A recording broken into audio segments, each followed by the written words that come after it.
நடைபெறுகின்ற இந்த வன்முறையை, இந்த நாட்டுக்கு எதிரான போரை நடத்துகின்ற ஆற்றல் மிக்க ஒற்றை தலைவராக நம்முடைய தலைவர் தான் இன்றைக்கு இந்திய திருநாட்டில் இருக்கிறார் என்பதற்கு கட்டியம் கூறுகின்ற விதமாக இங்கே நடைபெற்றுக் கொண்டிருக்கிறது இந்த கண்டன ஆர்ப்பாட்டம்.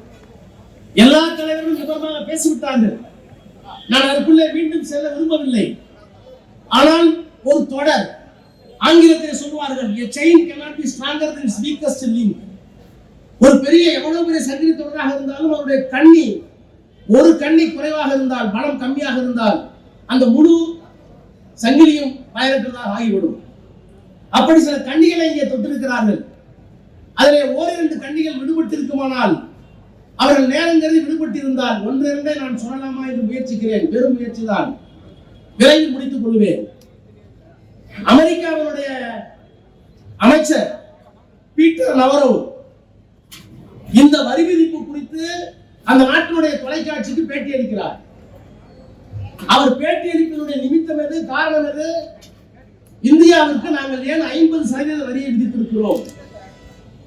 அவருடைய முழு சொல்லாடலில் 2 வார்த்தை பிரயோகம் மிக முக்கியமானவை தோழர்களே.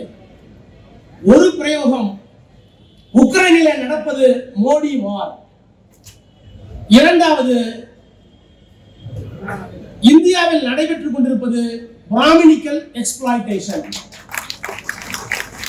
பிராமணிய சுரண்டல் நடக்கிறது ஒன்று, உக்ரைனில் நடைபெறுகின்ற போர் மோடி நடத்துகிற போர்.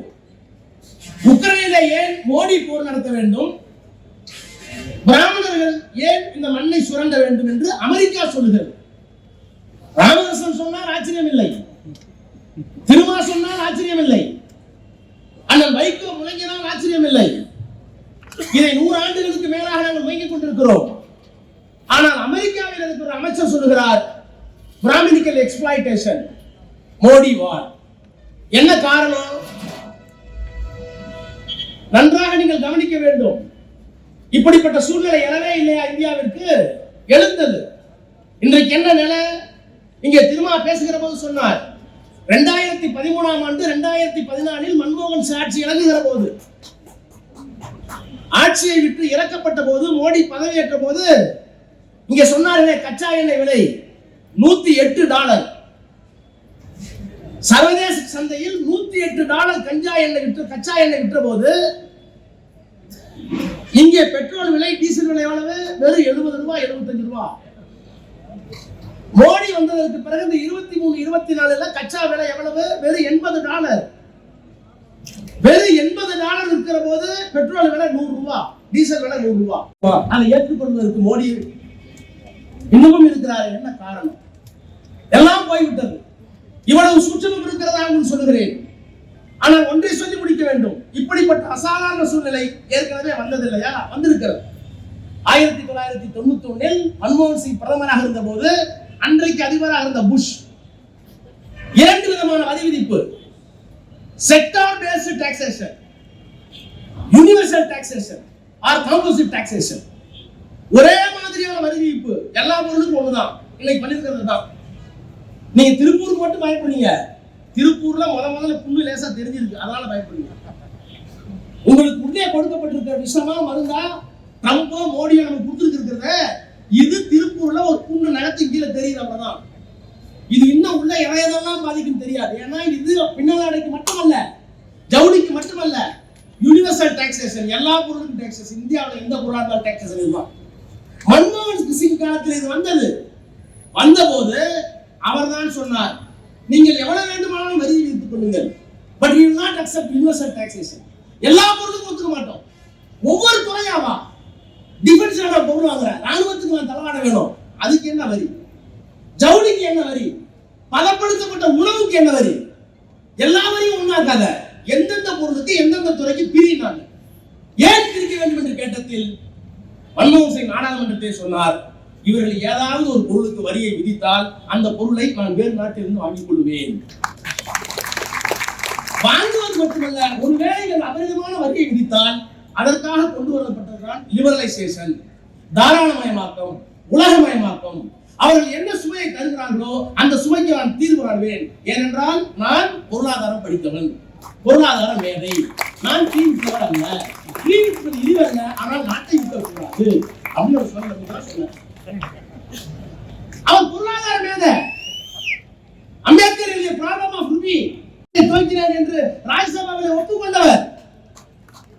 அப்ப ஒரு நாடு ஒரு மீது வரி விதிக்குமானால் அந்த வரி விதிப்பை எப்படி தற்காத்துக் கொள்ளலாம் என்பதற்காக கொண்டு வரப்பட்டதுதான் லிபரலைசேஷன். அன்னைக்கு சிபிஎம் ஒத்துக்கல, எல்லா கட்சிகளும் ஒத்துக்கலனால அவர் கொண்டு வந்து சொன்னார். அவர் சொன்ன வார்த்தை இன்னும் நாடாளுமன்றத்தில் இருக்கிறது. I honestly